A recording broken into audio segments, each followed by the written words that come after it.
Is one comment worthy of a rampage? Let's talk about it on Azimuth Podcast. I'm Kimberly McNabb, and with me is my husband, Barrett McNabb. So a girl got one little comment at the gym, and she went off on him. And so let's see if it's justified. Let's watch. So an Ottawa police officer just sexually harassed me at the gym. As one does, of course. He was doing chest flies. I was standing in front of him, and I was respecting him in his fucking space and wanted him to be able to see his form, so I kept moving out of the way so that he could see himself in the mirror. And after I did this twice, he stops me and he's like, yeah, it's okay. I may just be a dirty old man. Here it comes. But I almost don't mind if you're standing in front of me while I do this. And I did what we all do as women when we get comments like that. I just went, ha ha ha. Turned around and I was like, fuck, I hate men. And then I was really pissed and went to turn around to tell him, like, this is not okay, and here is why. And he was gone. I got a Good Life associate, told her, and she wanted to see where it happened so that she could find it on camera, because I was like, fuck, I don't want to come back here with this dude. Like, I'm uncomfortable as shit right now. Okay. Well, I do agree that I may be a dirty old man. It's a weird way to put it. Right. But basically, to me, he was saying, hey, you're better looking than I am in the in the mirror. I mean, that's how I interpret it. But I'd rather look at you than me, because I'm working out here and there's a reason why I'm here. Right, exactly.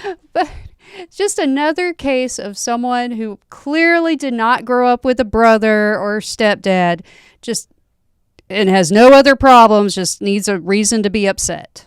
Right. Well, I mean, here we say, I'm a dirty old man. Again, that's a horrible preface, right? But the phrase I don't really mind you standing in front of me, because I'd rather look at you than myself in the mirror. If it went on, it might be harassment, but I think saying one comment, and then he got up and left, and it's not like... Yeah, he didn't just stare at her the whole time or follow her to the locker room. I mean, that would definitely be a clear-cut case of harassment. Yeah, so she goes on to say, in her interaction, she points out the guy again. So let's continue on where we left off. He was there. I was like, oh, this is him. Confronted him. And then when I told him, that was not okay, you made me feel uncomfortable, he was like, I'm sorry. And I was like, no, like, this is not cool, it's not okay. Then he tells me, I actually rescind my apology.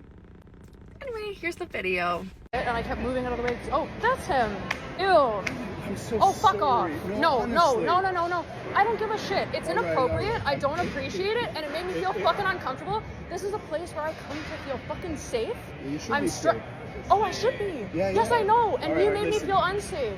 I don't fucking appreciate that. And for me to have to go, no, it's okay. No, it's not okay. I'm fucking autistic. This is my fucking safe space. I come here to fucking lift, and you're fucking disgusting as I'm moving out of the way so you can see yourself in the fucking mirror. Fuck you. Wow. Wow, what? I rescind my apologies. You're nuts.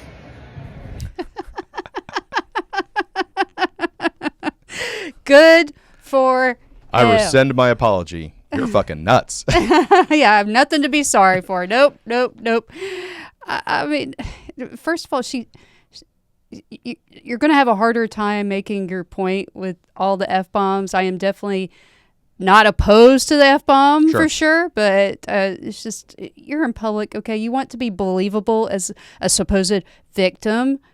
How about you drop it, okay? And I feel sorry for the person that works at the gym, because you have one person complaining someone did something. It probably feels to them like when our children fight over something the others said, and I just have, God forbid, step out of the room for a second. I'm like, what on earth do you want me to do, okay? Right. How about both of you try being nicer to each other? Neither one of you are the enemy. Right. Well, one of the issues that I have is, she talked about how she felt as though she needed to giggle at his comment, and that made it even all the worse. But yet she turns Billy Badass when she's got her camera on and she's with an employee and she's dropping all these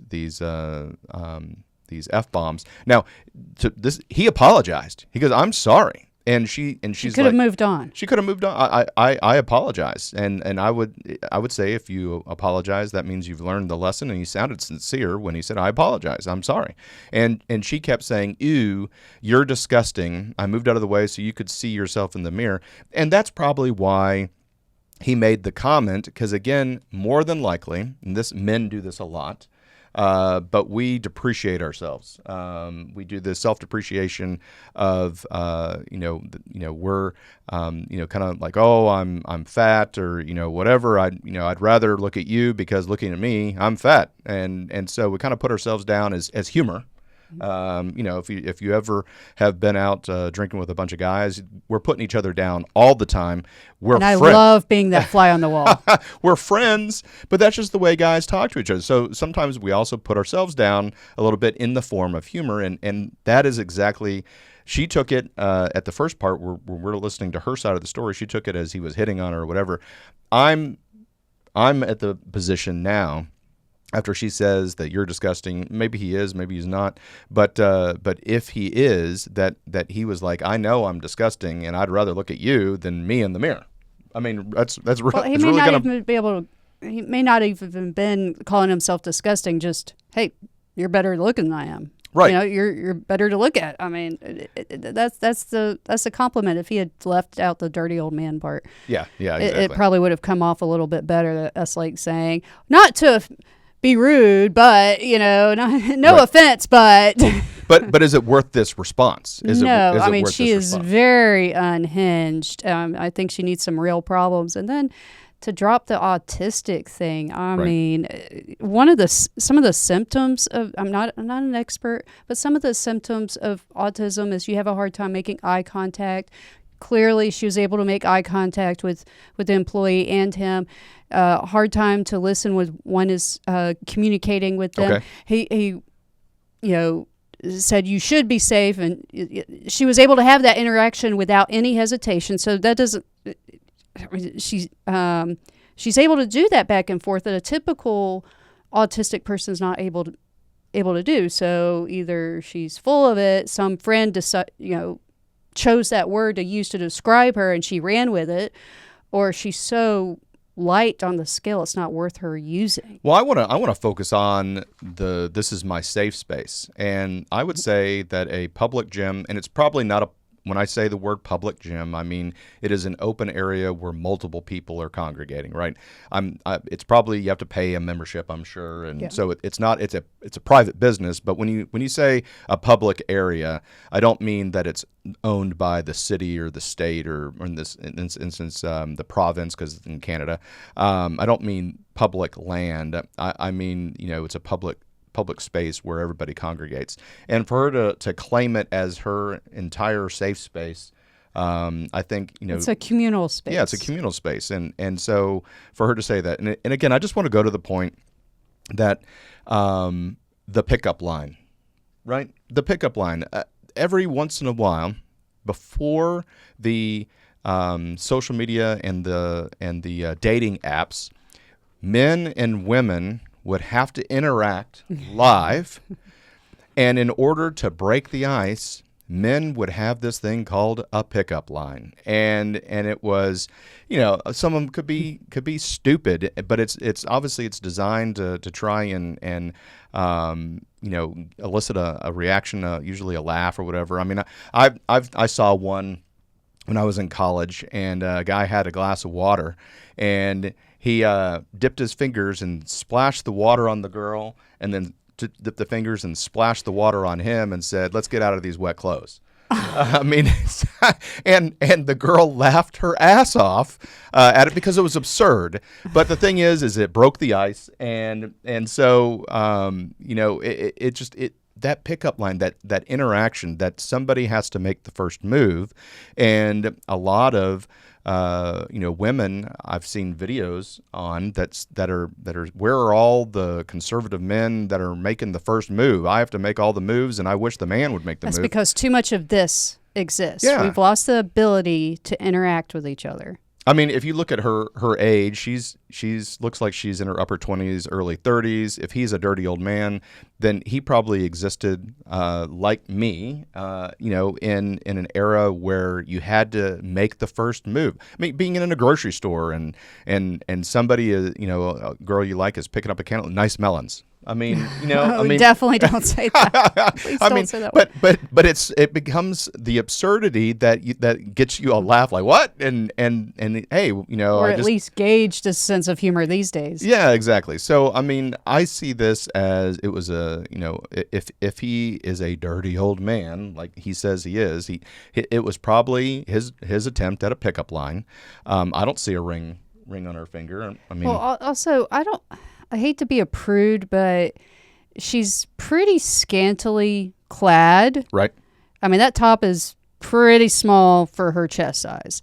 And then she has, for the listening audience, a lot of tattoos on her arms and even her neck. So I don't know. You're kind of calling for attention there. Right. That whole getup is calling for attention. Well, I think, this just goes along with this trend of being able to publicly shame men. I can't tell you how many. I don't subscribe to any of these people. They just come across my feeds. But it seems to be all these videos where women are wearing next to nothing form-fitting, clothing, and they put their cameras up to see if they can catch men looking at them. Right, and they'll put little counters like ding, ding, one look, ding, one look, ding, another look. And is that like entrapment for social media glorification? I mean, it seems like that they're posting up like, oh, and it's the same weird female robot voice that does the voiceovers for them. So I was in the gym working out hard, and a guy looked at me 5 times. Let's count. And the camera is not pointed at her. She's in the camera, but it's pointed, set up deliberately, at a guy. It'd be one thing if she was center framed and there was somebody walking by, but oftentimes it's pointed at the guy and she just happens to be in the side of the frame, and she's doing some weird exercise and the guy is looking at her. In fact, I saw one where there was a woman that had a medicine ball between her legs and she was doing some kind of weird thing, and the gym manager came over and she immediately, was recording herself and was like, can I help you? Can I help you? And he's like, what are you doing? That's not an exercise I'm familiar with, and I have a degree in sports medicine. Yeah. So, I mean, a lot of this is just absurd and I don't know. What are your final thoughts on her? No, just social media glorification. That's all she wants. Yeah. I mean, that's what it looked like. Shaming of men to be able to get on the trend, I think. Mm-hmm. Well, we saw this and we wanted to bring it to you. And thank you so much for tuning into Azimuth Podcast. Please hit that like and subscribe button so we can get our voice out there all over the interwebs. And have a great day. Hi, everyone. Thank you for listening. If you enjoy our show with all the stories we share, we would love your support. And it's as easy as clicking that subscribe or follow button. This will ensure you never miss an episode and keeps us bringing you these important stories. Your support makes a huge difference. Thank you so much for being part of our podcast family. Thanks, and keep tuning in.